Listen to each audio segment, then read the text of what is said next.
What is going on, guys? MJ2005 Gundam here, and today I'm going to be sorry, that was rude of me. What is going on, guys? MJ2005 Gundam here, and today I'm going to be reviewing the P-Bandai high-grade Gundam Maxter from Mobile Fighter G Gundam, the surfing, boxing Queen of Spades that wears American football armor. Chippity Crockett fought with it in the 13th Gundam fights to realize the Neo-American dream. 10 runners, a small sticker sheet, and a clear red Action Base 5 make up this kit's contents, and despite the build being based on the high-grade G Gundam frame used in the Gundam Rose, the entire exterior was retooled for the Maxter, so the familiarity is far outweighed by the fresh build elements. That being said, besides the rich colored plastics causing minor problems during cleanup, the overall construction is what I would call simple yet ingenious. The fancy trims and color distribution are all recreated with either sandwiching or underlaying separate pieces of the armor, while maintaining the high-grade simplicity. The white plastic is also of a much higher quality, similar to the high-grade Gundam Rose, making it look sharp while being easy to clean up. Although there are a few sliding gimmicks you need to be careful with, the building side of the high-grade Maxter is fresh and manageable. As evidenced by the build, the resulting visuals of the high-grade Gundam Maxter is phenomenal. The proportions are properly refined, bringing the bulky, padded armor aesthetic of the base design without making it look ridiculously cumbersome. The color combo of the red, yellow, and purple are not only correct, but characterful in appearance, making this a colorful and visually distinct kit that has benefited from the fantastic part separation.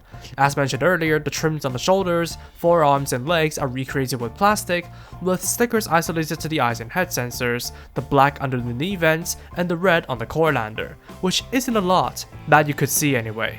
Though the red ones don't cover over their entire sections, so it might be worth replacing those with paint.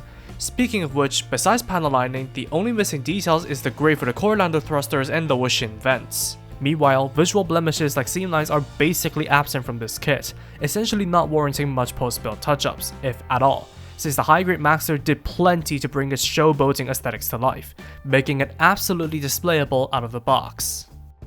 Articulation-wise, the hinged ball-jointed head allows for great movement range, if not a bit stiff to get going.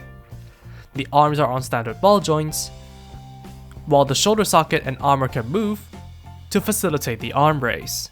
There's a bicep swivel, double-jointed elbows, and ball-jointed wrists. The abs can crunch forward and back, while the waist can roll and rotate side to side. Front skirts can move, while the legs can drop down together for the full front kicks and side splits. There's a thigh swivel, double jointed knees, a movable ankle piece, and hinged ball jointed feet I wish had deeper tilts. Altogether, the high-grade Gundam Maxter has some pretty wide articulation, while the plastic-on-plastic joints resulted in a sturdy structure that is easy to handle, apart from the fact that the core lander can be very easily knocked off, so watch out for that. For accessories, besides the hands from the Rose, a new relaxed left open hand is added to this kit. The only real handheld weapons of the Maxter are the gigantic magnums. They sandwich into the hands for mid-range combat and are just itty-bitty akimbo pistols despite the name. Sadly, Rose bits cannot fit onto the barrel, so Joyce and Chibbity cannot combo on display. When not in use, they plug directly into the hips for storage. I guess another handheld weapon is the Flyer Shield, but what can't be denied is the fantastic part separation. It can be slid onto the hands for use if you're a boring buffoon, as feet braces are included for the Maxter to use it as a surfboard instead after stowing away the handle. Even though it's a bit finicky to set up due to the channels not biting onto the braces the best, the need for parts coordination, and the rather tough removal of the metallic green piece, it does the job damn well when set up right.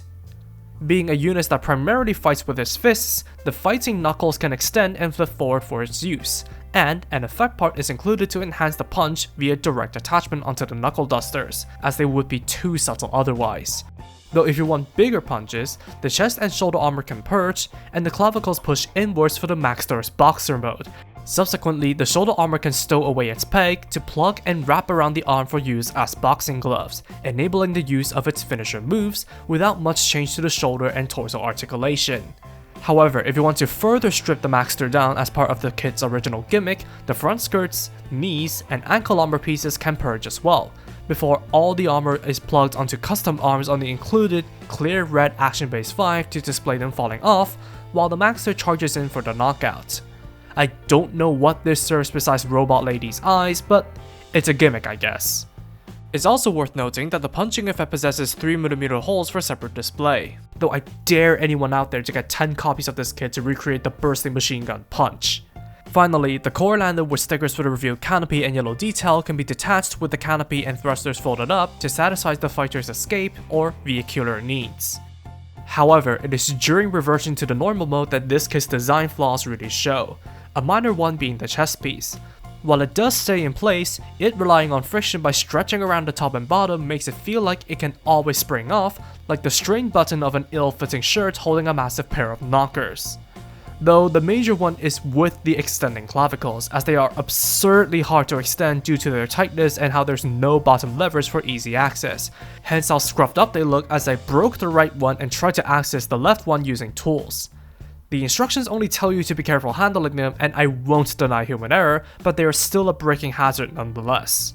Besides, the mechanism not actually extending the shoulder width unlike what the line arts will have you believe, not benefiting the attachment of the shoulder and chest armor, not bearing a noticeable visual difference, and not having a fixation mechanism of some kind to prevent them from retracting from posing anyway, makes me think that this gimmick is completely pointless. They could have added a lip to the bottom or tied the shoulder sockets to them to prevent this issue, but I think the mechanism can be easily ignored to avoid the trouble and braking hazard.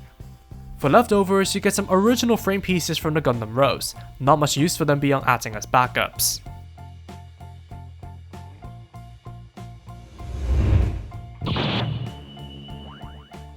Going into this kit off the back of the high-grade Gundam Rose, I've had some quite high expectations for it. Unfortunately, that came back to bite me with the horrendous engineering flaw that is the inconsequential clavicle extension mechanism.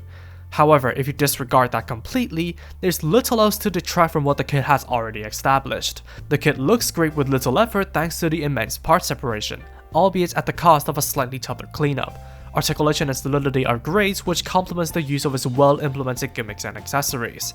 However, the tightness of the core lander and shield's feet braces need to be fortified, which is what little else that might detract from what is an impressive model kit. The high-grade Gundam Maxter is a colorful, characterful, and unique kit revitalized with modern engineering, and while it's recommendable overall, I find it hard to push it as strongly as the Rose due to the various engineering flaws.